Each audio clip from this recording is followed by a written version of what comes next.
Hi friends, welcome back to my channel Modern Quantity Surveyor Key Skills to Have. So let's continue with the competency, communication and negotiation and have a look at the tips for communicating with clients. Now, quantity surveyors often meet with clients as part of their role in construction and development projects. These meetings serve various purposes and can often occur at different stages of a project, such as during project briefing, cost planning, progress updates, variation orders, final accounts, and dispute resolution. So when communicating with clients, you need to make sure it is very clear because communicating clearly with clients is key to building their trust. Many disputes arise between firms and clients due to miscommunication rather than misconduct or negligence. So let's look at the client needs. Different clients have different needs. Some may require additional time set aside so that you can thoroughly explain how you will proceed. It's a good idea to have an initial conversation with your client to help you establish whether they may require additional support. Take the time to build trust with your client and clarify their understanding reduces the risk of disputes and ensures a better standard of service. Always take care to communicate clearly in plain language that is free from jargon and use the 7 C's of communication, which are clear, concise, concrete, correct, coherent, complete and courteous. And at least try to remember the 3 C's if you cannot remember all 7, such as clear, complete and correct, because 3 is a magical number which is much more easier to remember.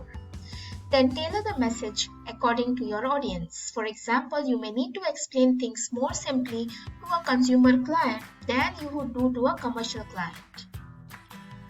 Your clients have a preferred method of communication.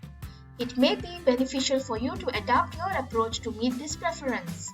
For instance, some clients may prefer a phone call to an email.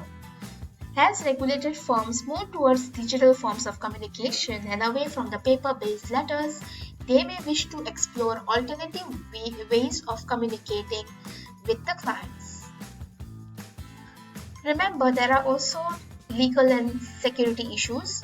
Consider the legal terms of business of any social media or messaging apps. They may not allow business use. Also consider the security of any information you send and compliance with data protection legislation.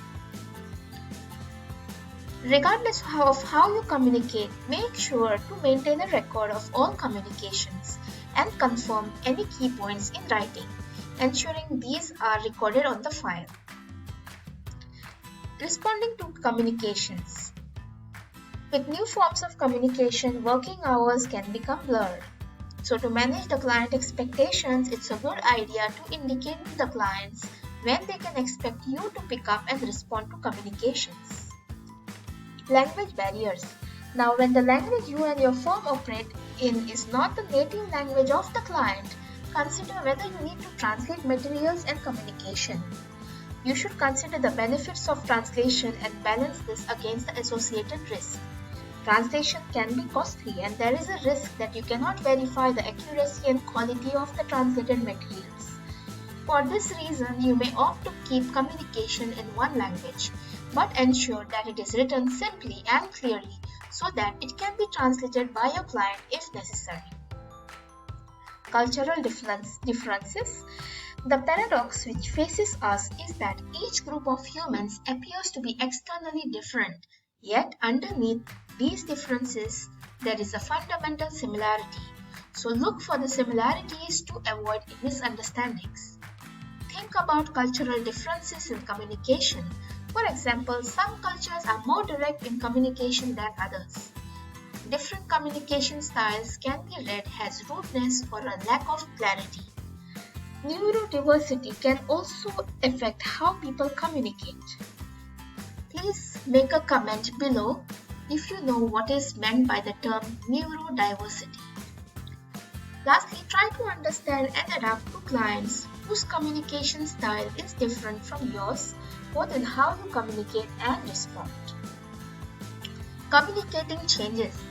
It's always good to practice to communicate changes and manage your client's expectations.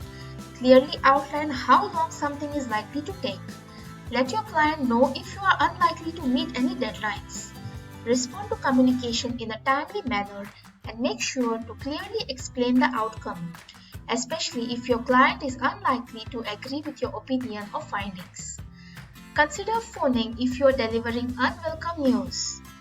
This can help to maintain your relationship with the client more effectively than an email or letter and allows you to respond quickly to concerns or distress. Written work. The nature of written work delivered to the client will be dictated by the nature of the assignment. The size and scale of what you deliver should not exceed the needs of the client and the purpose of the work. Being clear with the client from the beginning about what you will deliver helps to avoid misunderstandings later. The written work should demonstrate fulfillment of the client's requirements as agreed in the terms of engagement. Conveying information. If you are using pictures, it should clearly convey aspects written within the text. Reading terms and conditions is a really good way to remind yourself of the client's expectations.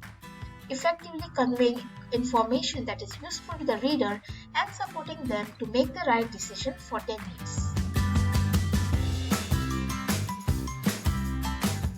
So friends, learn at least one competency a week. Thank you.